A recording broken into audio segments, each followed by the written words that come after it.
people waiting for that. By the way, both candidates are playing a game of lowered expectations. Tonight, we have expert analysis from Loyola Law School professor Jessica Levinson. She's been on our show many times. Jessica, first off, both candidates met with Israeli Prime Minister Benjamin Netanyahu today. What signals are they trying to send about Washington's relationship with Israel? And why was the Trump campaign so eager to show the optics of the meeting while Clinton chose a really different tactic? Well, I think the Trump campaign was really eager to show the optics because this is, I think, the third world leader that he's met with. And Hillary Clinton, as Secretary of State, has met with hundreds, if not thousands, of world leaders. So she doesn't need to show, look, I'm meeting with the Israeli Prime Minister. This is hardly their first, second, or probably even 20th sit down.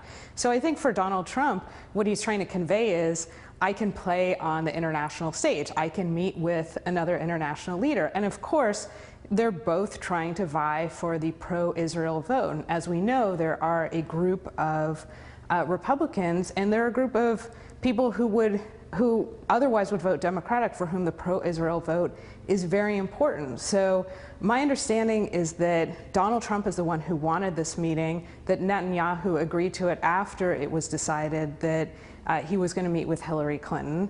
And I think, again, for Donald Trump, it's more important that he can show that he's meeting with world leaders than for Hillary Clinton, because this was part of her job for many years, is to be the international face of the administration.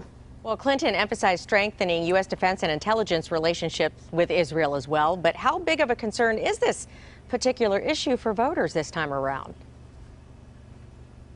Well, I think this is a big, so it depends on which issue. In terms of security, this is a big issue. And what Donald Trump is trying to say is, I met with Prime Minister Netanyahu because we talked about how effective it is for them to have built a wall, and we've talked about security, and we talked about our joint feelings about defeating ISIS. And what Hillary Clinton said is that they talked about a lot of similar things, about a lot of nuanced things, about the partnership between America and Israel, about peace in the Middle East, about a two-state solution. So you saw, in some ways, very different statements coming out of the campaigns, but in most ways really reflecting the campaigns, where Hillary Clinton's side, it was a more detailed, nuanced, policy-focused statement. And for Trump's side, it was less policy-focused, and it was more focused on making America great, and how can we do this? We're going to build a wall. Well, there's been a lot of talk about the psychological one-upmanship, particularly with the guests reportedly invited, or at least considered, by both candidates for tomorrow's debate. We're talking about Mark Cuban and Jennifer Flowers. It seems to be... I think Donald Trump is an immediate and present danger to the security of this country.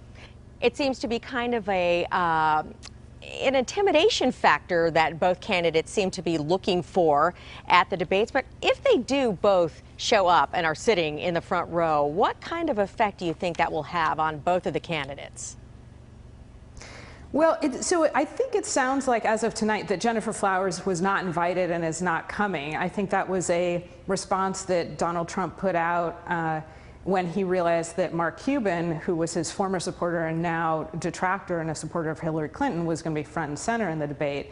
And, I think it's unfortunate because it's dragging the election into kind of a schoolyard level where, I invite this person, or I want this person on my team, so now you're going to have this person. And so what effect will it have?